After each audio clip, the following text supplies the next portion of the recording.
Dans le vaste et étendu royaume de l'expérience humaine, il y a très peu de choses qui pourraient arriver à une personne qui soit plus dévastatrice émotionnellement et traumatisante que la mort d'un enfant. Les parents sont instinctivement poussés à prendre des mesures extrêmes pour protéger leur progéniture, même au détriment de leur propre vie. Lorsqu'un enfant meurt, la tristesse accablante est parmi les sentiments les plus intenses que tout être humain puisse supporter. Maintenant, imaginez que votre enfant n'est pas seulement mort, mais que vous êtes également accusé de meurtre. Et non seulement cela, mais vous êtes condamné pour ce meurtre et envoyé en prison à vie. Les années suivantes d'emprisonnement et de dénonciation en tant que tueur de bébés doivent être consacrées non seulement à pleurer la perte immense de votre propre enfant, mais aussi à lutter désespérément pour votre propre liberté, car face à l'un des pires crimes qu'un parent puisse commettre, vous affirmez que vous êtes innocent. Aujourd'hui, nous examinerons deux affaires australiennes, celle de Lindy Chamberlain et Kathleen Folbig, où les accusations policières d'infanticide étaient largement fondées sur des preuves circonstancielles, où les ambiguïtés entourant la mort des bébés ont entravé les tentatives de découvrir la vérité, et où la version des faits des accusés a divisé le public entre ceux qui pensaient que leurs histoires étaient extravagantes et ceux qui pensaient qu'elles étaient totalement plausibles. En résumé, dans l'épisode d'aujourd'hui, nous aborderons ce qui est communément appelé la défense du dingo dans les cas présumés d'infanticide. En 1980, Lindy et Michael Chamberlain sont arrivés avec leurs deux fils, Hayden et Regan, et leur fille de 2 mois, nommée Azaria, à Uluru pour camper.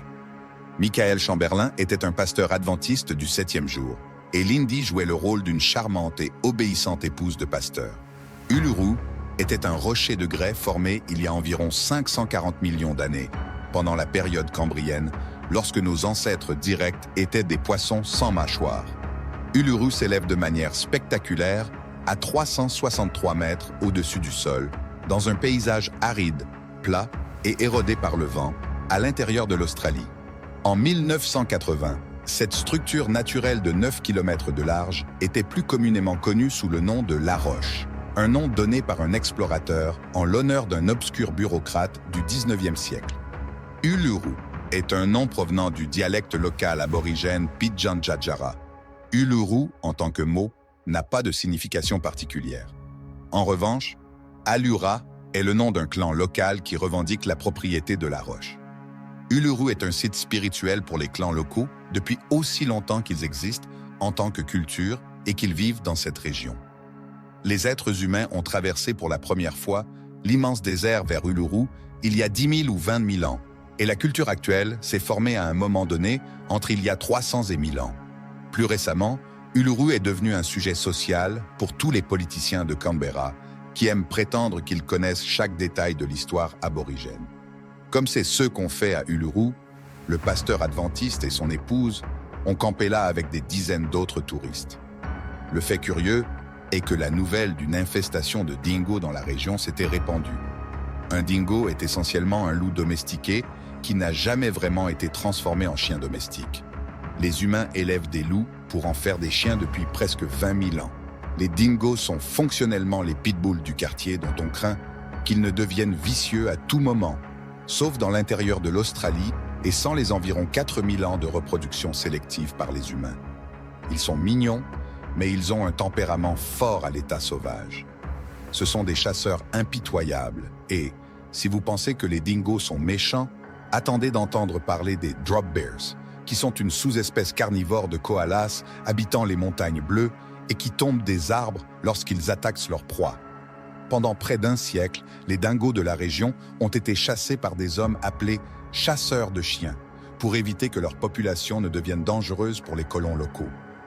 Depuis les années 1920, le peuple Anangu local a également commencé à livrer des peaux de dingo en échange d'une compensation. Au cours des décennies suivantes, le contrôle de la faune sauvage a été formalisé comme l'une des responsabilités du service des parcs. À la fin des années 1970, le gouvernement avait été lamentablement inefficace et la population de dingos était hors de contrôle. De sorte que les touristes ont soudainement aggravé la situation en nourrissant les chiens apparemment mignons et adorables, les encourageant ainsi à s'approcher des campements. En hiver australien de 1980, il y avait de nombreux rapports d'attaques de dingos sur des personnes. Mais jusqu'à présent, la plupart d'entre elles s'en étaient sorties avec seulement quelques morsures et égratignures. Attention rapide. Les mammifères et marsupiaux intelligents, mais dangereux, apprennent rapidement à perdre la peur des humains si on leur offre un repas gratuit. Les nourrir met en danger d'autres personnes plus tard dans le temps. Peu importe à quel point ils sont mignons, ou si vous voulez les attirer pour les prendre en photo.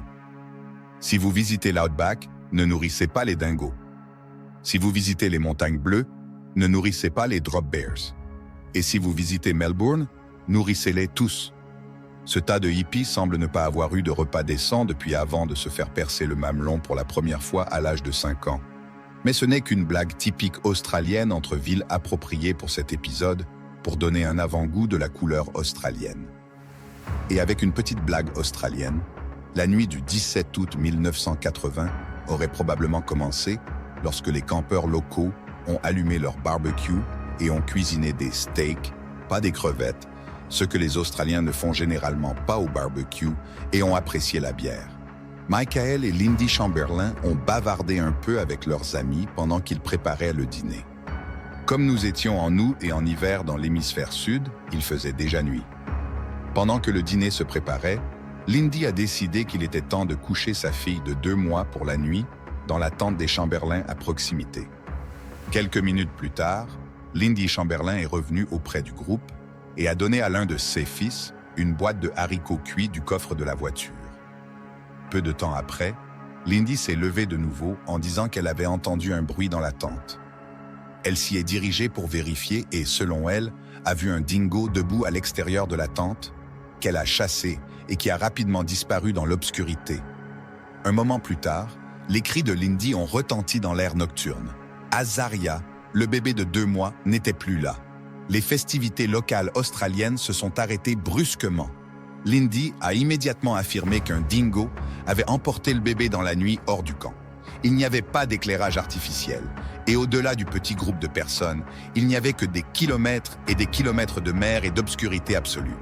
Les campeurs locaux ont rassemblé toutes leurs torches et sont partis à la recherche du dingo, écoutant attentivement tout cri d'enfant. Mais ils n'ont rien entendu. Les autorités sont arrivées et ont rejoint la recherche. Il est vrai qu'il faisait déjà jour, mais elles n'ont rien trouvé. Le nombre de recherches a augmenté et leurs méthodes désorganisées sont devenues de plus en plus disciplinées et minutieuses. Mais seulement un peu, il n'y avait toujours rien. Une semaine est passée, ils ont trouvé une grenouillère de bébé et un débardeur à moitié immergé dans le sable rouge du désert, à environ 4 km du camp. Le col était taché de sang et appartenait au bébé Azaria, mais son corps n'a jamais été retrouvé. Dans la petite ville d'Alice Springs, au cœur de l'Outback et la plus grande implantation humaine à des centaines de kilomètres à la ronde, une enquête a été menée sur la disparition du bébé Azaria. La disparition d'Azaria Chamberlain avait attiré l'attention nationale et l'enquête a reçu une couverture scandaleuse de la part des journaux de tout le pays, amplifiant la sensation de tragédie. En fait, l'enquête et la retransmission ont duré 2 mois. La technologie est également intervenue. Dans une première historique pour l'Australie, le verdict de l'enquête a été diffusé en direct dans tout le pays devant un large public et une presse peu sincère et avide. L'enquête a conclu que, compte tenu de la grenouillère trouvée dans le désert taché autour du cou, Azaria avait disparu et était présumée morte. De plus, l'enquête a déterminé que l'attaque du dingo était la cause probable de la mort. Cependant, le magistrat a quelque peu compliqué les choses dans le processus. À son avis, si un dingo avait réellement tué l'enfant, on aurait retrouvé les restes et les vêtements déchirés. Les dingos sont des charognards, ils mangent tout ce qu'ils trouvent. Mais ce ne sont pas de grands prédateurs. Selon le magistrat, même si le bébé avait été tragiquement consommé par un animal sauvage comme un dingo, certains ou tous les os devraient encore être là. Et avant que vous ne le disiez, oui, les chiens consomment des os, mais même les dingos ne consomment pas, par exemple, des crânes humains entiers. Selon l'enquête, les restes devaient encore être là, mais malgré une recherche exhaustive, rien n'a été trouvé. De plus, les vêtements n'ont pas été retrouvés déchirés et éparpillés dans la région, mais ils étaient soigneusement placés. Ainsi, le magistrat a conclu avec peu de preuves que, et je cite, « le corps d'Azaria a été retiré de la possession du dingo et éliminé par un ou plusieurs individus non inconnus ». L'idée que quelqu'un ait éliminé le corps était troublante. Pourquoi quelqu'un trouverait-il le corps d'un bébé et l'éliminerait simplement sans alerter les autorités? On pourrait concevoir que quelqu'un enterre simplement solennellement l'enfant sans considérer l'âge des restes ou sans penser que quelqu'un pourrait les rechercher. Mais cette déclaration du magistrat, diffusée dans tout le pays, a également enflammé l'imagination des gens quant aux raisons plus sinistres pour lesquelles quelqu'un voudrait rapidement dissimuler tous les signes d'un corps. Les théories du complot ont commencé à germer dans tout le pays. Les autorités locales étaient également insatisfaites des résultats de l'enquête. Il y a deux interprétations sur les raisons de leur insatisfaction, une cynique et l'autre généreuse. L'interprétation cynique est que la police a été mal critiqué les enquêteurs pour leur réponse lente à la disparition d'Azaria, en particulier dans les heures cruciales qui ont suivi, ainsi que pour la recherche désorganisée qui n'a donné aucun résultat pendant toute une semaine. Le gouvernement a également été mal vu pour avoir permis que l'infestation de dingos autour d'un site touristique populaire dans le territoire du Nord devienne incontrôlable au point qu'une petite fille sans défense soit tuée, et non seulement tuée, mais emportée d'une tente dans un camp qui avait toujours été sûr. Tout cela a été aggravé par le fait inconfortable et humiliant que toute la nation a assisté au verdict. Par conséquent, les autorités étaient motivées par l'intérêt personnel à trouver une autre explication à la mort du bébé Azaria. Et voici l'interprétation généreuse. Les faits du cas étaient hautement ambigus. Les preuves physiques au-delà de la petite grenouillère et du débardeur étaient manquantes. Et le fait qu'un dingo était présent dans la tente des Chamberlain juste avant la disparition reposait entièrement sur le témoignage de Madame Lindy Chamberlain elle-même, la personne qui avait vu l'enfant pour la dernière fois vivante et qui, dans des circonstances normales, serait le principal suspect dans une affaire de disparition et de mort présumée. Et bien que Lindy n'ait pas vu son enfant être emporté par le dingo avant de vérifier la tente, Lindy Chamberlain a maintenu fermement qu'un dingo avait emporté son bébé. Mais pourquoi la police soupçonnerait-elle si rapidement que l'épouse d'un pasteur nuirait à son nouveau-né? Lorsque j'ai ouvert cet épisode, j'ai mentionné que nos parents feraient instinctivement tout pour protéger leurs enfants, même au prix de leur propre vie. Naturellement, lorsque je parle de l'instinct de protection d'un parent envers son enfant, je parle en général. Environ 2,5% de toutes les victimes de meurtre sont des enfants. Et de ce nombre, environ 60% des meurtres d'enfants sont commis par un ou les deux parents. Et les hommes, avec leur testostérone, étant des singes adultes psychotiques, sont responsables d'environ 90% de tous les meurtres en général. Les infanticides commis par les parents sont généralement plus équitables, environ 50-50. Environ 40% de tous les meurtres d'enfants commis par une mère se produisent avant que le bébé n'ait atteint l'âge d'1 an, et environ 75% de tous les meurtres de nouveau-nés ou de bébés de moins d'1 an sont commis par la mère. Les motifs courants de l'infanticide sont, en premier lieu, une psychose prolongée ou une instabilité mentale causée par la dépression postpartum, suivie d'une série d'autres maladies mentales qui affectent une mère alors qu'elle est la principale personne s'occupant d'un bébé complètement dépendant. En ce qui concerne les tueuses en série féminine, un nombre disproportionné d'entre elles poseriez la question. L'hypothèse évolutive donnée pour cette différence entre la violence familiale masculine et féminine est que pendant au moins 300 000 des 315 000 dernières années où Homo sapiens a existé, sans mentionner les espèces ancestrales familiales remontant à environ 3 millions d'années, les mères nomades chasseuses-cueilleuses devaient fréquemment pratiquer l'infanticide. La raison était sombre mais simple. Les mères nomades chasseuses-cueilleuses ne pouvaient pas porter et allaiter trop d'enfants de moins de 5 ans en même temps, tout en se déplaçant constamment sur des centaines de kilomètres à la recherche de nourriture. Le contrôle des naissances et l'avortement n'étaient pas vraiment une option à cette époque. Ce n'est que jusqu'à la société agraire, il y a environ 12 000 ans, que l'on pouvait s'occuper de nombreux jeunes enfants de moins de 5 ans en même temps. Ainsi, de la même manière que l'agression et la violence interpersonnelle et intergroupe semblent avoir été ancrées dans les recoins de la psyché la plus viscérale des hommes perturbés, l'impulsion vers l'infanticide semble être plus courante chez une minorité de femmes pendant des périodes particulièrement aiguës de maladie mentale. Cependant, Selon les livres, cette théorie ne s'applique qu'à une fraction minuscule de la population humaine, c'est-à-dire que ceux qui tuent leurs enfants représentent un pourcentage très faible, spécifiquement 0,00012% de la population. La majorité donnerait leur propre vie pour eux. Ce n'est pas suffisant pour que la police porte des accusations de meurtre, mais ensuite sont apparues les premières preuves physiques. Les photographies ultraviolettes de l'ensemble d'Azaria semblaient indiquer aux pathologistes que les éclaboussures de sang étaient le résultat d'une arme tranchante utilisée par un humain, et non des mâchoires d'un animal. Ils ont affirmé que les dingos ne pourraient pas faire ce genre de blessures avec leurs dents. Le plus remarquable est que les vêtements n'étaient pas déchirés, comme on pourrait s'y attendre lors d'une attaque animale, mais qu'ils ne présentaient que quelques petites entailles et coupures. La lumière ultraviolette a également révélé une empreinte possible, peut-être une main adulte ensanglantée de la taille de Lindy Chamberlain. La police a également confisqué la voiture des Chamberlain, une Holden Tirana jaune. Sur le siège avant, les pathologistes ont trouvé des signes de sang, plus précisément de l'hémoglobine fœtale qui ne pouvait appartenir qu'à un enfant de moins de 6 mois.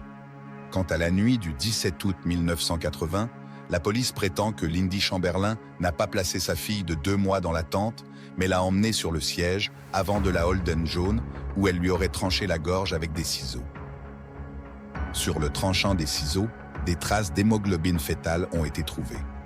Selon cette version, elle a caché le corps dans un étui de grande caméra. Puis, Lindy est retournée au feu de camp pour nourrir un de ses jeunes fils avec des haricots cuits. Elle aurait prétendu entendre un bruit dans la tente familiale et s'y est dirigée en criant à plusieurs reprises qu'un dingo avait emporté son bébé. Il y avait une vague conscience parmi les campeurs qu'il y avait une infestation de dingos dans la région à ce moment-là. Il est donc possible que Lindy ait inventé ce stratagème pour dissimuler le crime prémédité. La police a allégué que Lindy avait éclaboussé un peu de sang sur la tente pour simuler une attaque de dingo. Pour donner aux chiens de recherche la zone de repérage, Lindy a ouvert la porte de la voiture pendant que le corps d'Azaria était encore là.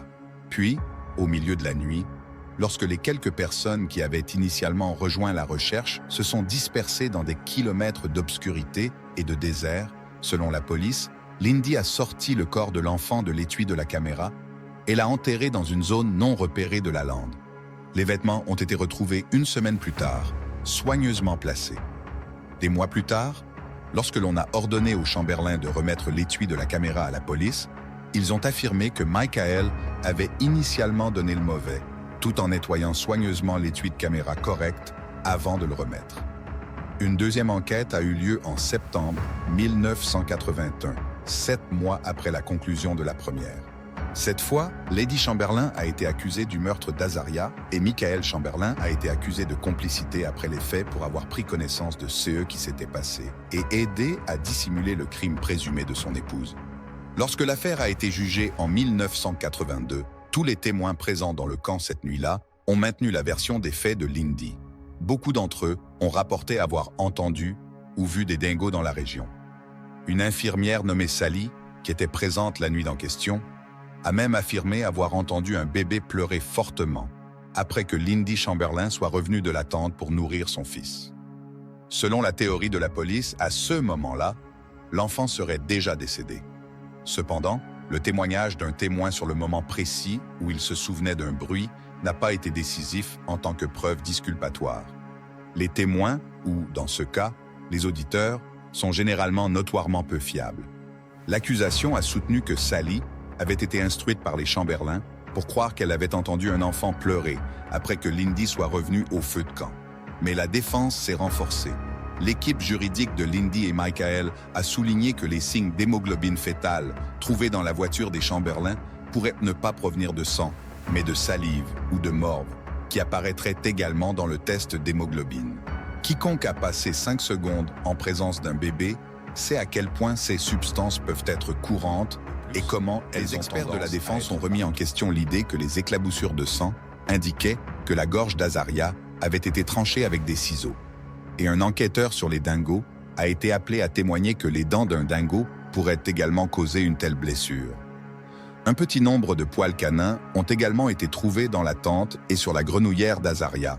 Cependant, ils pourraient provenir d'un chien domestique local ou avoir été transférés sur les vêtements pendant la semaine passée dans le désert.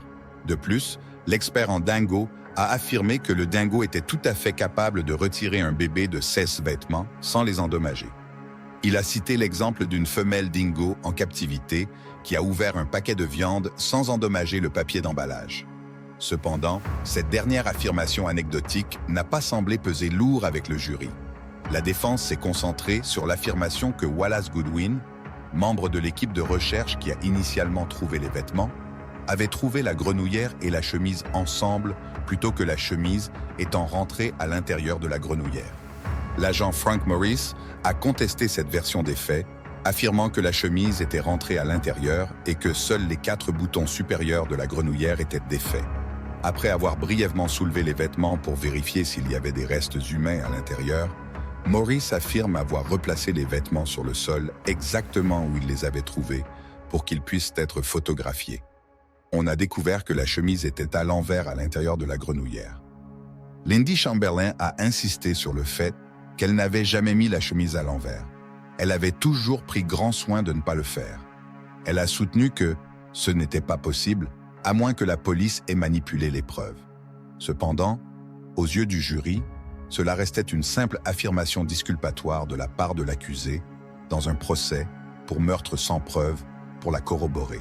Lors du contre-interrogatoire, l'histoire de Lindy a révélé une incohérence. Elle a affirmé que, outre la grenouillère et la chemise, elle avait habillé Azaria d'un cardigan ou, plus précisément, d'une couverture et d'une veste pour la garder au chaud. Aucun tel article n'a été trouvé à côté de la grenouillère et de la chemise à 4 km du lieu du camp, ni nulle part ailleurs. Malheureusement, le spectacle public a joué un rôle qui n'a pas aidé le CA de Lindy, ni avec le jury, ni avec le public, car elle ne semblait pas exprimer de manière ouverte un quelconque chagrin, comme on l'attendait généralement d'une femme innocente qui venait de perdre son enfant. De plus, cela n'a pas non plus aidé qu'au moment du procès, Lindy soit de nouveau enceinte, ce qui insinuait pour certains qu'elle n'avait pas pris le temps approprié pour pleurer également des adventistes du 7e jour, et insinuait que Lindy et Michael appartenaient à une sorte de culte chrétien extrémiste et étrange. Absurdement, le public objectait le fait que Lindy avait l'habitude d'habiller Azaria entièrement en noir, insinuant une influence satanique étrange, alors qu'en réalité, les vêtements noirs et bleu marine étaient à la mode pour les bébés au début des années 1980. Une fausse dénonciation anonyme a contribué à répandre la rumeur que le nom Azaria signifiait « sacrifice dans le désert », alors qu'en réalité, il était hébreu et signifiait « aidé par Dieu ». Toute cette spéculation a été diffusée diligemment dans la presse pour vendre des journaux. L'affirmation de Lindy, selon laquelle un dingo avait tué son bébé, a été systématiquement ridiculisée comme étant improbable. Les dingos n'attaquent généralement pas les gens, ni ne leur causent de blessures graves, et encore moins les tuent. Les preuves qu'ils chassent des enfants étaient et sont encore extrêmement rares. Il n'y avait aucune preuve sur les vêtements de l'enfant qu'elle avait été traînée sur 4 km de désert accidenté. Les traces de saleté et de végétation sur les vêtements étaient compatibles avec celles trouvées autour du camp, pas sur le site où les vêtements ont été trouvés. Il y a également eu de grandes discussions entre les équipes de la défense et de l'accusation sur la question de savoir si un dingo pourrait transporter un bébé dans sa mâchoire, sur de longues distances, sans le traîner. Les dingos sont relativement petits par rapport aux loups ou même aux grands chiens de race. Ils ne pèsent que de 9 à 14 kg, soit entre 18 et 50% du poids d'un loup gris. Mettons cela en perspective. Un bébé de 2 mois pèse environ 6 kg. C'est donc environ la moitié du poids du dingo lui-même. Le dingo aurait également du mal à tenir un enfant dans sa bouche relativement petite. Pour une grande partie du public en 1982, l'affirmation d'une attaque de dingo semblait plus probable comme une excuse d'une mère désespérée pour dissimuler un crime atroce. Apparemment, le jury était d'accord. Le 29 octobre 1982, Lindy a été déclarée coupable de l'infanticide d'Azaria Chamberlain et condamnée à la réclusion à perpétuité. Son mari, Michael, a été déclaré coupable de complicité après les faits, car le jury ne croyait pas qu'il aurait pu ignorer le meurtre et avait manipulé des preuves cruciales. Il a été condamné à une peine suspendue de 18 mois. Le 17 novembre, Lindy a été brièvement sortie de la prison pour aller à l'hôpital accoucher de son 4e enfant avant d'être renvoyée en prison. Lindy Chamberlain a fait appel du verdict devant la Cour fédérale en arguant qu'il existait suffisamment de doutes raisonnables pour annuler sa condamnation. Cet appel a été rejeté en avril 1983, confirmant qu'il existait des preuves substantielles pour convaincre un jury au-delà de tout doute raisonnable que Lindy avait tué sa propre fille. En d'autres termes, la théorie d'une attaque de dingo a été considérée à ce moment-là comme une explication déraisonnable et improbable. Ensuite, Lindy a fait appel devant la Cour suprême d'Australie, qui a également été rejetée en février. Lindy avait déjà passé 16 mois en prison pour un crime qu'elle dit ne pas avoir commis. 2 autres années ont passé, avec Lindy épuisant toutes ses options. Et avec toute probabilité, elle passerait le reste de sa vie en prison. Puis, le 26 janvier 1986, les restes du touriste britannique David Brett ont été découverts 8 jours après sa mort, son corps ayant été en grande partie dévoré par des dingos. Pendant que la police cherchait les restes de Brett, qui auraient pu être emportés par des dingos, ils ont trouvé une veste de bébé. Lindy Chamberlain a insisté sur le fait que c'était la même veste qu'elle avait mise à Azaria lorsqu'elle avait couché sa fille la nuit du 17 août 1980. La veste a été trouvée à moitié enterrée près d'une tanière de dingo. Le 7 février 1986, après près de 3 ans et demi de prison, Lindy Chamberlain a été libérée de prison alors que l'affaire de la mort d'Azaria était rouverte. La commission royale de Morling a été lancée en 1987 et a conclu que la preuve selon laquelle Lindy avait tué sa fille n'avait pas été prouvée au-delà de tout doute raisonnable. Cependant, le rapport n'a pas affirmé qu'un dingo avait tué l'enfant. Le fait aurait transféré la charge de la preuve à Lindy pour prouver son innocence en présentant une explication alternative. Pour être clair, le système judiciaire n'affirmait pas que Lindy était innocente ou qu'un dingo était responsable, mais simplement que les preuves présentées par le procureur ne répondaient pas aux critères de preuve, ce qui n'était pas le cas. Une fois de plus, nous devons revenir à l'ambiguïté de toute cette situation. La preuve physique la plus incriminante, l'hémoglobine fœtale sur les ciseaux de la voiture et les vêtements, pourrait aussi bien provenir de la morve que du sang. Les tests ADN n'existaient pas encore. Il n'y avait pas de traces de sang sur les vêtements que Lindy avait portés cette nuit-là. Il n'y avait également aucune trace de sang sur l'étui de la caméra que la police prétendait que Lindsay avait utilisé pour transporter le corps dans le désert. La grenouillère ensanglantée n'indiquait pas de manière concluante si les éclaboussures étaient le résultat d'une attaque humaine ou animale. Il n'y avait aucune indication claire sur la façon dont les vêtements avaient été transportés dans le désert. Que ce soit un dingo ou non, les preuves circonstancielles n'auraient pas dû suffire à condamner. En septembre 1988, la Cour d'appel criminelle a annulé toutes les condamnations. En novembre, Un cri dans la nuit, également connu sous le nom de L'Ange du Mal, avec Meryl Streep, est sorti. Le film a fidèlement représenté la version des faits de Lindy, suscitant la sympathie du public à son égard et valant à Streep une nomination aux Oscars. En 1992, le gouvernement a versé aux Chamberlain 1 300 000 $ en compensation pour les désagréments causés par le système de justice qui a eu lieu en décembre 1995, qui a confirmé l'annulation du verdict de meurtre et a enregistré la cause de la mort d'Azaria Chamberlain comme inconnue. Les preuves en faveur de l'histoire du dingo étaient presque aussi circonstancielles que la théorie du meurtre. Bien qu'il soit hautement concevable qu'un dingo de 13 kilos aurait pu emporter un bébé de 6 kilos dans son terrier, retirer la veste, puis enlever la grenouillère et la transporter sans l'endommager excessivement sur 4 kilomètres dans le désert, les restes de l'enfant n'ont jamais été retrouvés et cela n'a pas pu être confirmé. Il fallait vraiment les restes avec des marques claires d'une attaque de dingo ou que Lindy voit directement et clairement comment sa fille était emportée. Près de 2 décennies se sont écoulées et Lindy était toujours compréhensiblement insatisfaite de ne pas avoir été complètement acquittée et méfiante envers le système judiciaire. À l'occasion du 30e anniversaire de la mort d'Azaria en 2010, Lindy a lancé une campagne en ligne pour modifier le certificat de décès d'Azaria et refléter qu'elle avait été tuée par un dingo. Avec un large soutien public et une pression considérable du public, une 4e enquête a eu lieu entre 2011 et 2012. Les preuves existantes depuis 1995 ont été réinterprétées et des preuves anecdotiques supplémentaires d'attaques plus récentes de dingos sur des enfants à Fraser Island ont été utilisées pour indiquer que oui, en effet, parfois les dingos tentaient de tuer des bébés. Sur la base de ces preuves, le coroner a conclu que oui, sans aucun doute raisonnable, un dingo avait définitivement tué Azaria Chamberlain à Uluru la nuit du 17 août 1980. Il a officiellement présenté ses excuses à Lindy et Michael et a modifié la cause de la mort sur le certificat de décès d'Azaria. Bien que 99% du public australien sympathisait désormais pleinement avec Lindy et qu'il semble très probable qu'un dingo ait tué Azaria Chamberlain, le verdict de cette 4e enquête a suscité certaines critiques publiques, étant considéré comme une stratégie publicitaire de la part du gouvernement du Territoire du Nord, plutôt qu'un acte calme et mesuré d'analyse médico-légale et de jurisprudence. Les critiques ont soutenu qu'il n'y avait tout simplement pas assez de preuves pour confirmer une attaque de dingo au-delà de tout doute raisonnable, tout comme il n'y avait pas assez de preuves pour justifier les poursuites contre les Chamberlain en premier lieu.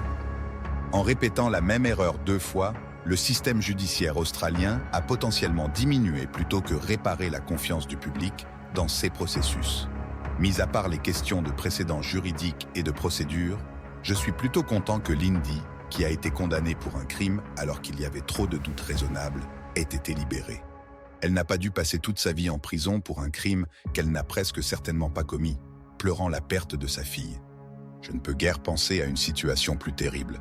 Cependant, en raison d'une erreur judiciaire, elle a dû passer des années dans ce cauchemar et cela lui a infligé une blessure qui ne pourra jamais être... La défense du dingo.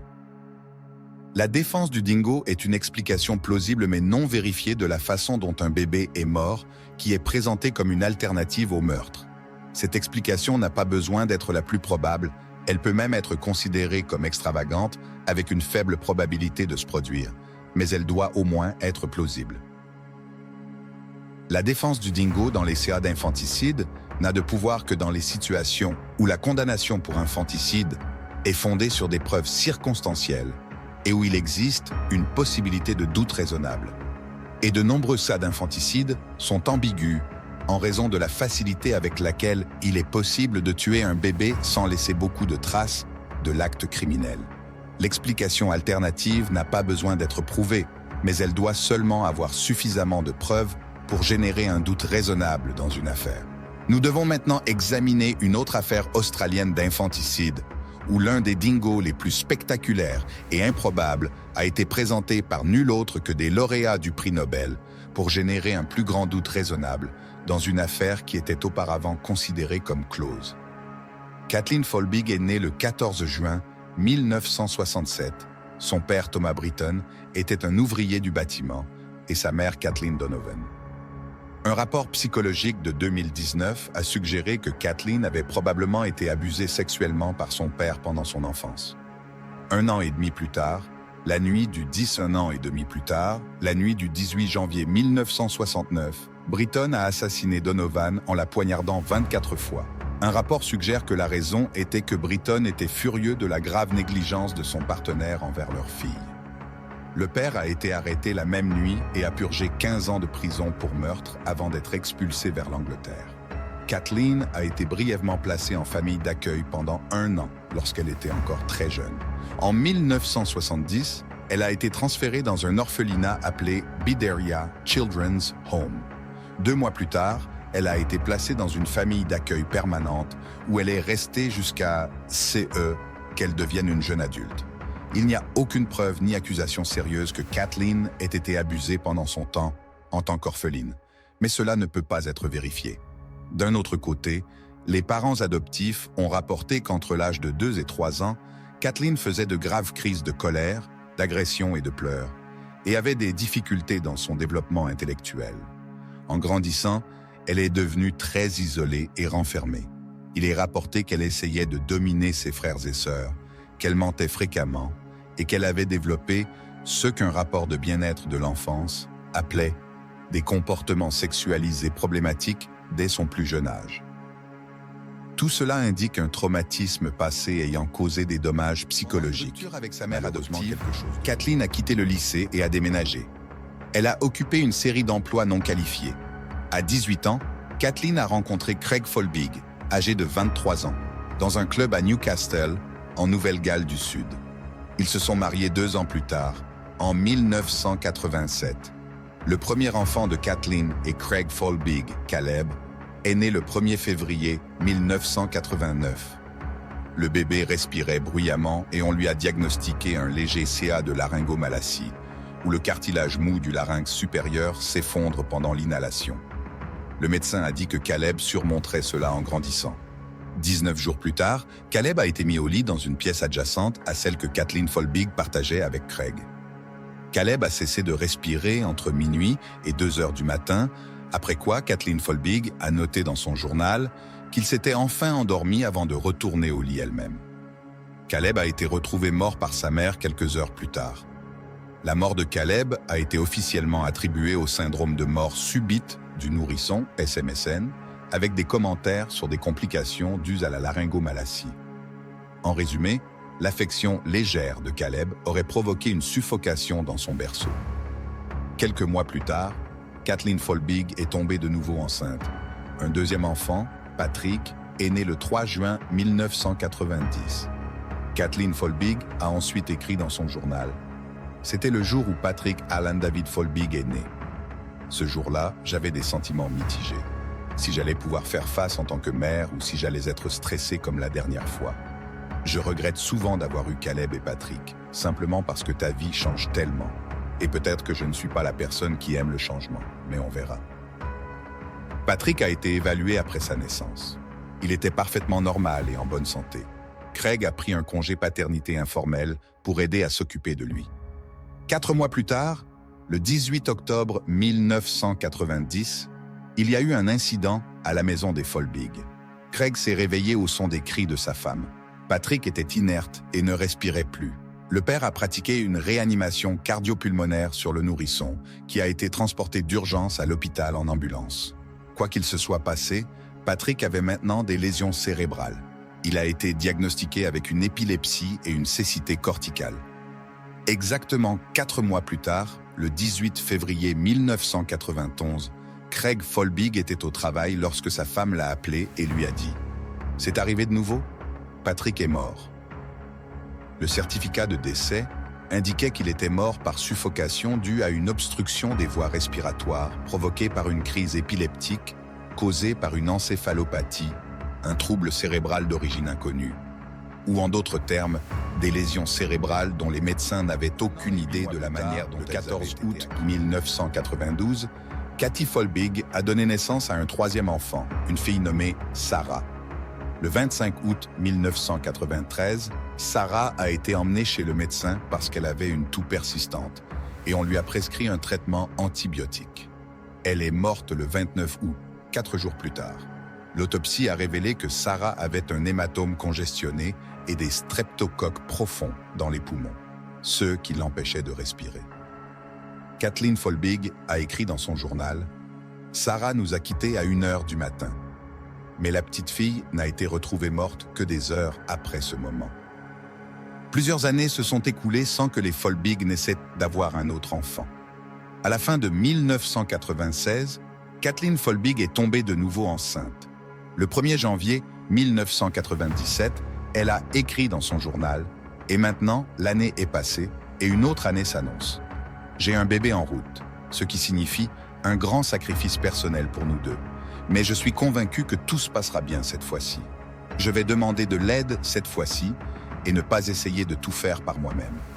Je sais que c'était la principale raison de tout mon stress auparavant, et le stress m'a fait faire des choses terribles. » 1 mois plus tard, le 4 février 1997, Folbig a écrit dans son journal « Je ne peux toujours pas dormir.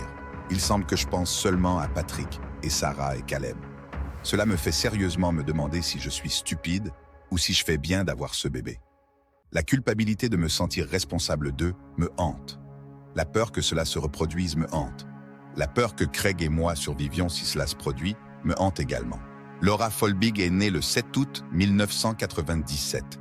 De toute évidence, Kathleen était ravie de sa nouvelle fille. Le 25 octobre, Folbig a écrit dans son journal « Je pense que Laura est belle par rapport à Sarah. Elle était mignonne, mais Laura a une apparence spéciale. Sa légère différence dans l'apparence lui donne un visage magnifique. Pas seulement joli et mignon, mais magnifique et précieux. Eh bien, au moins jusqu'à présent. En regardant une vidéo, Sarah avait une apparence masculine. Laura a des traits féminins définis. Elles sont complètement différentes. Et, honnêtement, c'est mieux ainsi. Je n'aurais pas supporté une autre comme Sarah. Elle a sauvé sa vie en étant différente. Et puis, quelques semaines plus tard, le 9 novembre, Folbig a écrit « Craig a une peur morbide à propos de Laura. Eh bien, je sais qu'il n'y a rien de mal chez elle. Rien d'extraordinaire en tout cas, car c'était moi, pas eux. Je pense que je peux gérer ces crises de larmes mieux que je ne l'ai fait avec Sarah. Avec Sarah, tout ce que je voulais, c'était qu'elle se taise. J'ai passé une mauvaise journée aujourd'hui. J'ai perdu patience avec Laura à quelques reprises. Elle a pleuré la majeure partie de la journée. Pourquoi fais-je cela? Je dois apprendre à mieux la comprendre. Elle est assez directe, soit elle veut dormir, soit elle ne veut pas. Je dois cesser de me donner autant d'importance. Je dois essayer de relâcher mon stress d'une manière ou d'une autre. Je commence à me défouler sur elle. Mauvais mouvement. J'ai de mauvaises pensées et de mauvaises choses se produisent quand cela arrive. Cela ne se reproduira plus jamais. Et encore, le 31 décembre, faire en sorte que Laura passe l'année prochaine sera amusant. Elle se rendra compte qu'il y a une fête et ce sera tout. Je me demande si la bataille de volonté entre elle et moi commencera. On verra. C'est un bébé de bonne humeur. Dieu merci. Cela la sauvera du sort de ses frères et sœurs. Je pense qu'elle a été prévenue. Et encore, le 28 janvier 1998, je me sens très déprimé avec moi-même, en colère et contrarié. Je l'ai fait. J'ai perdu le contrôle avec elle. Je lui ai crié dessus avec tant de colère que ça l'a effrayée. Elle n'a pas cessé de pleurer. C'était si grave que j'ai failli la laisser tomber par terre délibérément et la laisser là. J'ai eu suffisamment de retenue pour la poser par terre et m'éloigner. Je suis allé dans ma chambre et je l'ai laissée pleurer. Je suis resté absente, probablement seulement 5 minutes, mais cela a semblé une éternité. Je me sens comme la pire mère du monde. J'ai peur qu'elle m'abandonne maintenant, comme Sarah l'a fait. Je savais que j'étais irritable et cruel parfois avec elle, et elle est partie, avec un peu d'aide. 1 an s'est écoulé. Le 25 février 1999, Laura a été emmenée chez le médecin avec une infection respiratoire. Elle a été traitée avec du paracétamol et de la pseudoéphédrine.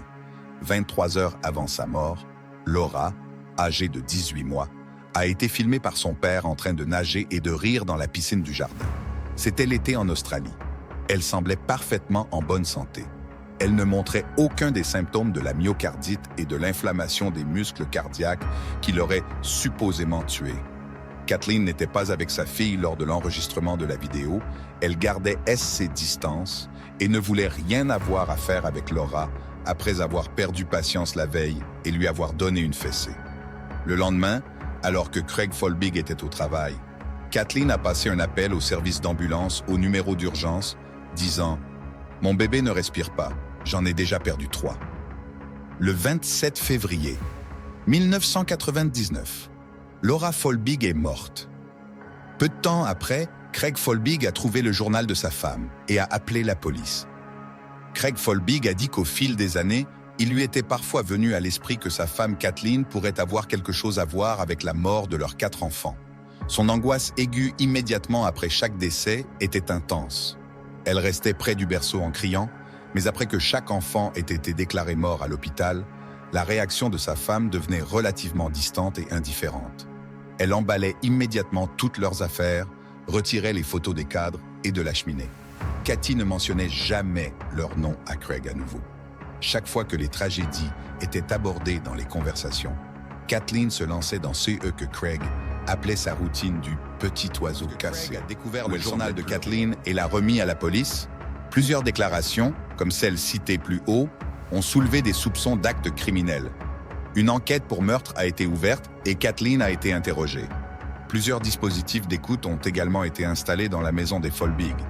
Kathleen a été enregistrée en train de marcher dans la maison, en répétant son témoignage pour le tribunal et en pratiquant son cri au moment opportun. Le détective Bernie Ryan a déclaré « L'enquête a été une bataille ardue parce qu'il est très difficile de croire qu'une mère puisse tuer ses enfants. Si nous avions trouvé une maladie ou un trouble quelconque qui causait la mort de ces enfants, nous l'aurions découvert avec plaisir. Nous avons cherché et malheureusement, nous n'avons rien trouvé. Tout ce que nous avons trouvé nous a conduit à Kathleen Folbig. Kathleen Folbig a été arrêtée le 19 avril 2001, 2 ans après la mort de Laura, et accusée de 4 chefs de meurtre. Le procès a commencé en 2003 et a duré 7 semaines.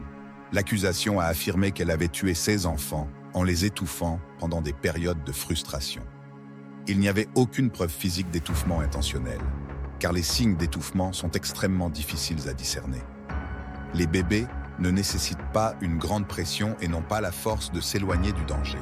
Les marques sont rares par rapport aux enfants plus âgés ou aux adultes qui commencent instinctivement à se débattre. Un signe possible serait des visites fréquentes à l'hôpital avant la mort en raison de tentatives antérieures. Mais cela ne s'appliquerait qu'à Patrick et non aux autres enfants. Un autre signe d'étouffement intentionnel pourrait être des blessures secondaires dues à la maltraitance, mais celles-ci étaient largement absentes dans le CA de Folbig. Parfois, lorsqu'un enfant est étouffé, il y a présence de sang dans le nez et la bouche en raison d'une pression excessive, mais ce n'est pas toujours le cas.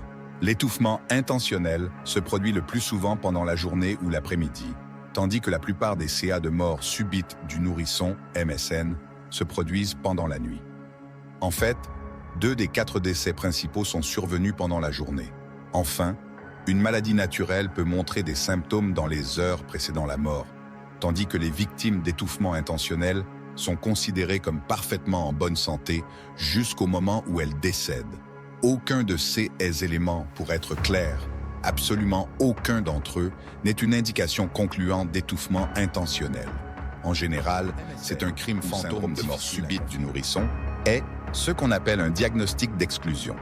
Cela signifie qu'il n'est attribué qu'une fois que les médecins légistes n'ont pas réussi à trouver et à confirmer de manière définitive une cause physique spécifique du décès, et qu'après qu'une enquête sur une action criminelle ait été menée, on peut supposer, en plus d'un diagnostic de MSN, la cause probable du décès, mais cela n'est pas la même chose qu'une confirmation. En d'autres termes, le MSN n'est pas une maladie en soi, mais une sorte de diagnostic de « nous ne savons pas ce qui s'est passé ». Le MSN représente environ la moitié des décès infantiles dans le monde. Parmi ces cas, on estime qu'environ 5% pourraient être le résultat d'un étouffement intentionnel. Le cas de l'accusation reposait sur l'idée qu'il était très improbable que 4 bébés de la même famille meurent soudainement, la seule témoin étant la mère. Cela nous rappelle ce que l'on appelle la loi de Meadows, nommée en l'honneur du pédiatre britannique Sir Samuel Roy Meadows, célèbre pour ses recherches sur le syndrome de Munchausen par procuration et l'un des principaux experts du Royaume-Uni en matière de maltraitance des enfants. La loi de Meadows stipule « Une mort subite du nourrisson est une tragédie. 2 sont suspects et 3 sont des meurtres ». Cette affirmation est basée sur la faible probabilité que plusieurs CA de MSN surviennent dans une même famille.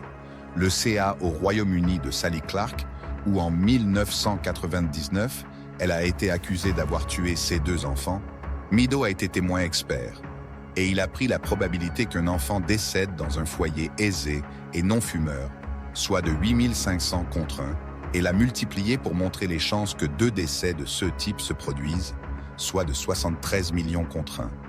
Dans le cas de Folbig, les probabilités que 3 décès se produisent seraient de 5,3 quadrillions contre 1, et 4 décès seraient de 28 nonillions contre 1. Voici le problème. Le raisonnement de Meadows tombe dans ce que l'on appelle la fallace du procureur. Nous ne pouvons pas confondre l'extrême improbabilité que quelque chose se produise avec la culpabilité de quelqu'un sans tenir compte de toutes les circonstances environnantes. Si nous ne le faisions pas, il y aurait une enquête criminelle chaque fois que quelqu'un serait frappé par la foudre. Dans une population de millions de personnes avec des milliers de circonstances psychologiques et environnementales différentes, des événements extrêmement improbables peuvent encore se produire. Il ne faut pas oublier que l'acte de parents tuant leurs enfants est également un événement extrêmement improbable. environ 1 sur 6,5 milliards. Dans le cas de Sally Clark, où il a été découvert plus tard que des preuves médico-légales montraient que ses enfants étaient morts de cause naturelle, la probabilité de 73 millions contre 1 a été réduite à néant. Cela a complètement ruiné la réputation de Meadow. Et Sally Clark, quant à elle, est tombée dans l'alcoolisme après ce cauchemar et est décédée en 2007. Mais pendant le procès de Folbig en 2003, la loi de Meadow n'avait pas encore été discréditée. Les rapports psychologiques sur Kathleen Folbig l'ont diagnostiquée avec un trouble de la personnalité narcissique dérivé de traumatismes infantiles. Le manque d'amour pendant l'enfance aurait conduit à un ego gonflé qui faisait que Folbig voyait ses enfants comme des possessions plutôt que comme des individus. Le psychologue a souligné qu'il est difficile de déterminer quels CA de narcissique sont dangereux et quels parents sont simplement incompétents. En ce qui concerne les facteurs contributifs, environ 14% des femmes en Australie souffrent de dépression postpartum, tandis que seulement 0,16% d'entre elles souffrent de psychose postpartum. Le psychologue du tribunal a déclaré que Folbig ne présentait aucun trouble de la personnalité antisociale ou psychotique et qu'elle ne représentait pas un danger pour le public, mais qu'elle était potentiellement un danger critique pour tout enfant qu'elle pourrait avoir. La séquence des événements de la mort de chaque enfant correspondait à l'hypothèse de l'étouffement. Toutes les maladies physiques pouvaient également être expliquées par l'étouffement. Ensuite, il y avait les entrées du journal, la preuve circonstancielle la plus importante de la culpabilité de Kathleen Folbig. Au fil des années, elle a fait plusieurs déclarations incriminantes qui semblaient indiquer qu'elle faisait du mal et tuait ses enfants. Folbig a déclaré à l'époque: « Elle n'était pas littérale. Elle n'était certainement pas une fenêtre sur mon esprit. » Évidemment, Folbig n'avait pas l'intention que les journaux soient découverts et lus par quiconque, elle les cachait généralement. Dans une entrée du journal, Folbig a écrit « Je vais te dire quelque chose. Je ne pense pas que quelqu'un puisse lire ceci et découvrir tous mes secrets. J'écris comme un enfant de 5 ans. » La question était de savoir si, en plus des circonstances suspectes des décès, ces entrées du journal étaient suffisantes pour éliminer tout doute raisonnable quant à sa culpabilité. La défense a soutenu que Folbig n'avait pas fait de mal à ses enfants, affirmant qu'elle était une mère aimante et soulignant les entrées du journal qui montraient les soins et les préoccupations de Folbig. Ils ont présenté des témoins de personnalité pour témoigner que Folbig était une personne charmante. La défense a également souligné qu'il n'y avait pas d'aveu direct des meurtres dans les entrées du journal de Folbig et a suggéré qu'ils pouvaient être attribués à la culpabilité d'une mère en deuil. Ils ont souligné à quel point Folbig semblait toujours sincèrement angoissée lorsque l'ambulance et les agents de police arrivaient après la mort d'un autre enfant. Et bien sûr, ils ont réitéré à plusieurs reprises qu'il n'y avait aucune preuve physique prouvant que Folbig étouffait ses enfants. Quant à la question du doute raisonnable, la possibilité que les 4 enfants soient morts de cause naturelle, l'accusation a dit au jury « Je ne peux pas réfuter que des cochons pourraient un jour naître avec des ailes et voler. » Est-ce un doute raisonnable? Non. Jamais dans l'histoire de la médecine un cas comme celui-ci n'a existé. C'est absurde. Ce n'est pas un doute raisonnable. C'est une fantaisie. Et bien sûr, la couronne n'a pas à réfuter. Ce sont les entrées suspectes du journal qui ont éliminé tout doute raisonnable pour le jury. À défaut d'une confession écrite, ces entrées ne pouvaient pas être plus explicites. Sans ces entrées, il est probable que le CA n'aurait même pas été jugé.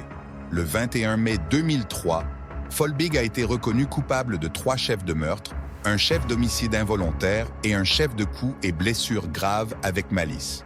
Elle a été condamnée à 40 ans de prison. Mais en appel le 17 février 2005, cette peine a été réduite à 30 ans avec 25 ans sans libération conditionnelle. En raison de la nature de ces crimes, ceux qui la placent au plus bas de la hiérarchie du système pénitentiaire pour femmes, Folbig a été placée en détention protectrice pour éviter d'être battue ou tuée par d'autres détenus. En 2015, 13 ans après son emprisonnement, ses avocats préparaient une pétition au gouverneur de la Nouvelle-Galles du Sud pour ouvrir une enquête sur les condamnations. Les avocats ont contacté une professeure du Centre de l'immunologie personnalisée de l'Université nationale australienne pour lui demander de séquencer les gènes de Folbig et de ses enfants. pour voir si une mutation génétique pouvait avoir causé une série de morts naturelles. Inutile de dire que ce genre de travail prendrait du temps. Pendant ce temps, la pétition a été présentée au gouverneur, critiquant largement la loi de Meadows et la manière dont elle a été utilisée lors du procès de Kathleen Folbig. Le 22 août 2018, le procureur général de la Nouvelle-Galles du Sud a annoncé l'ouverture d'une enquête pour résoudre les doutes sur la manière dont le traitement de la probabilité de 4 décès dans la même famille aurait pu affecter le processus judiciaire. En prison, Folbig a progressivement été retiré de la détention protectrice et est devenue ce que l'on appelait une mère, gagnant progressivement la confiance du personnel et des autres détenus. En 2017, elle a été condamnée pour avoir frappé une détenue qui avait apporté un grille-pain dans sa cellule, CE qui, selon Folbig, n'était pas autorisé. Sinon, le dossier carcéral de Folbig a été plutôt bon. Pendant l'enquête, Folbig a été interrogée sur son journal et elle a dit « Je n'ai pas tué mes enfants et ces journaux ne sont qu'un registre de ma dépression et de mes problèmes. Ces journaux sont écrits du point de vue de toujours me blâmer. Je me blâme pour tout, j'assume tellement de responsabilités parce que c'est ce que tu fais en tant que mère. » Lorsqu'on lui a demandé de parler de l'utilisation de la phrase « humeur dangereuse », Folbig a déclaré « Humeur dangereuse signifie dépression. Quand je suis déprimé ou un peu de mauvaise humeur, le fait que Laura a sauvé sa vie en étant différente de sa fille Sarah, Folbig a dit « C'était une représentation mystique, une réflexion sur mes croyances comme le karma et les enfants parlant entre eux et avec Dieu. Toutes ces croyances que j'avais. C'était un soulagement erroné et une croyance déformée. Mais je croyais que mes enfants avaient décidé qu'ils ne voulaient plus être avec moi et je ne comprenais pas pourquoi. » Lorsqu'on lui a posé des questions sur les choses terribles qu'elle pourrait faire, Folbig a expliqué « Cela pourrait être de mettre ma fille par terre pour la laisser pleurer, même pendant 30 secondes. C'est une chose terrible à mon avis. » L'accusation a déclaré lors de l'enquête que ces réponses étaient fantaisistes et qu'on ne pouvait pas les croire. Folbig a répondu « Je me fiche que vous les croyez ou non. » L'accusation l'a pressé. « Acceptez-vous que le sens ordinaire et clair de ces mots que vous avez réunis dans vos journaux puisse être objectivement perçu comme différent ?» Folbig a répondu « Oui, mais j'essayais d'expliquer qu'au moment d'écrire mes journaux et d'utiliser ces mots, mon esprit ne fonctionnait pas ainsi. » Ce à quoi un observateur des médias a justement commenté « Comme c'est pratique. » Pendant ce temps, l'équipe qui séquençait les gènes de Folbig s'était élargie à 27 scientifiques d'Australie, du Danemark, d'Italie, du Canada, des États-Unis et de France. En mai 2019, alors que l'enquête était encore en cours, l'équipe a découvert que les deux filles, Sarah et Laura, avaient une mutation de leur gène CALM2 qui pourrait provoquer des arythmies cardiaques et un arrêt cardiaque. La maladie cardiaque de Sarah aurait été déclenchée par son traitement aux antibiotiques à l'époque et celle de Laura aurait été déclenchée par son traitement au paracétamol et à la pseudoéphédrine. Les probabilités de cette mutation génétique étaient extrêmement rares. On sait seulement que 75 personnes dans le monde la portent dans leur gène CALM1, CALM2 ou CALM3, et il a été prouvé qu'elle est mortelle chez les enfants. Néanmoins, il s'agissait là d'une explication plausible de la mort des filles Folbig. Kathleen Folbig avait trouvé son dingo. Quant aux deux garçons, Caleb et Patrick, la théorie scientifique est encore en développement. Des généticiens du monde entier enquêtent pour savoir si une mutation dans leur gène BSN hérité de leur père Craig pourrait avoir causé leur mort. Cette mutation est connue pour provoquer des crises d'épilepsie chez les souris. Bien que moins solide que la première explication, il s'agit sans doute d'un autre dingo. Les scientifiques pouvaient maintenant expliquer les morts naturelles des 4 enfants Folbig d'une manière qui aurait semblé invraisemblable lors du procès en 2003. Ces résultats ont été dûment présentés lors de l'enquête. L'expert de l'accusation, Jonathan Skinner, a déclaré qu'il serait très inhabituel que les mutations CALM2 soient responsables de la mort de 2 personnes si jeunes, alors que l'autre porteuse, Kathleen Folbig, avait été parfaitement saine et les toujours mortelles CALM2 pouvaient avoir des porteurs asymptomatiques. À la fin de l'enquête, en juillet 2019, le juge Reginald Blanche a admis que, compte tenu des récentes preuves génétiques, il était, je cite, « plausible que Sarah et Laura aient pu avoir une maladie cardiaque et que cela posait la possibilité que cela ait causé leur mort. Cependant, Blanche a affirmé qu'il s'agissait d'un scénario clinique exceptionnel qui n'avait pas été confirmé comme cause de la mort, mais qu'il s'agissait d'une théorie totalement plausible.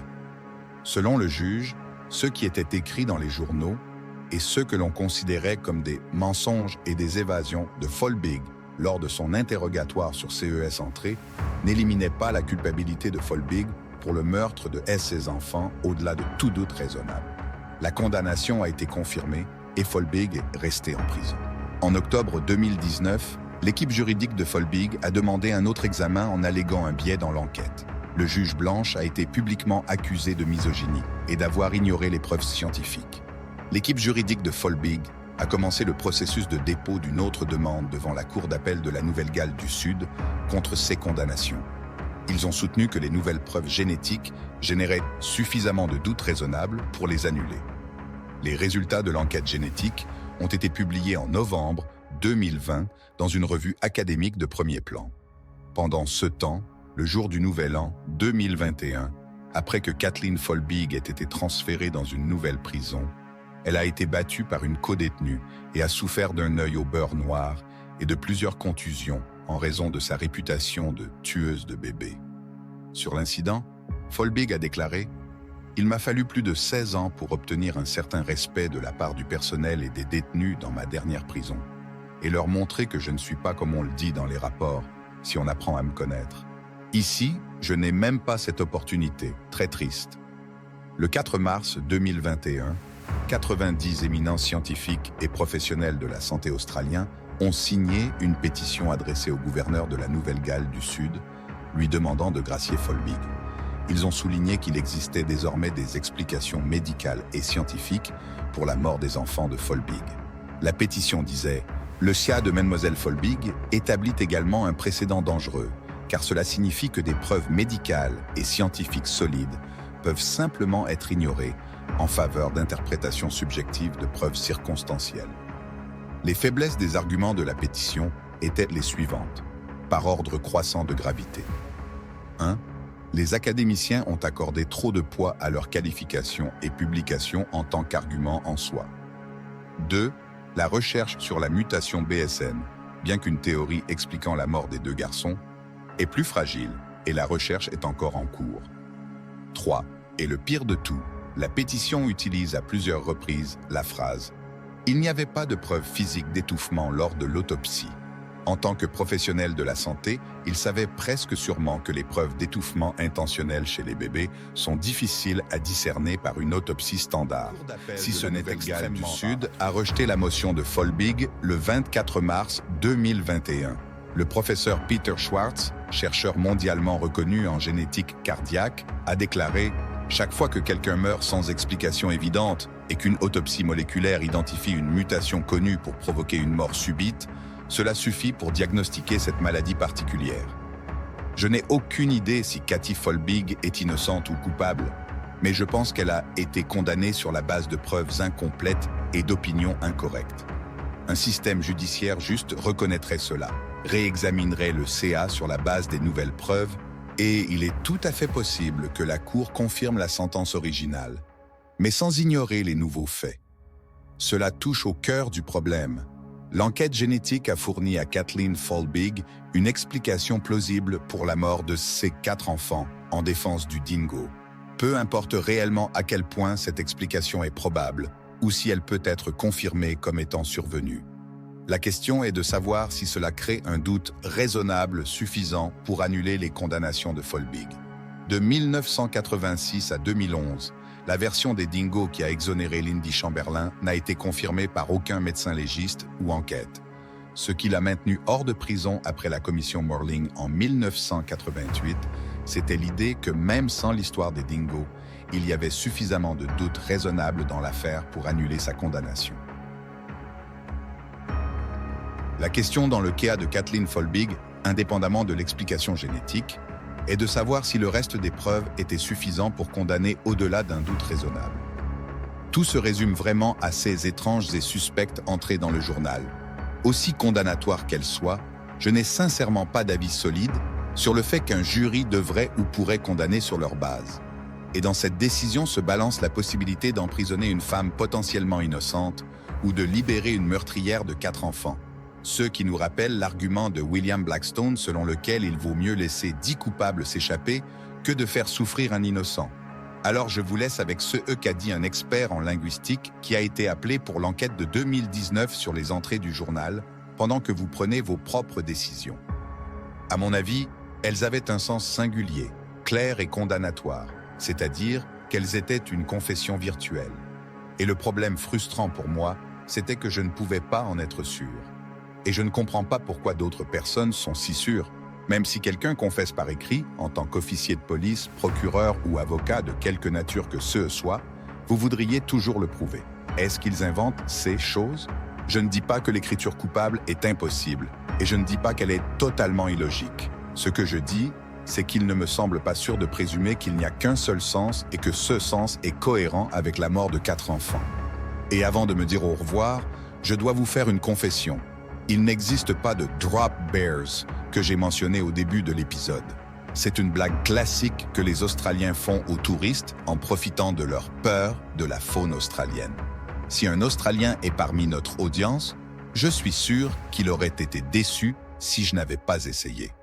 En arrivant ici, n'avez-vous pas vu cet autre crime? Je ne le manquerai pas.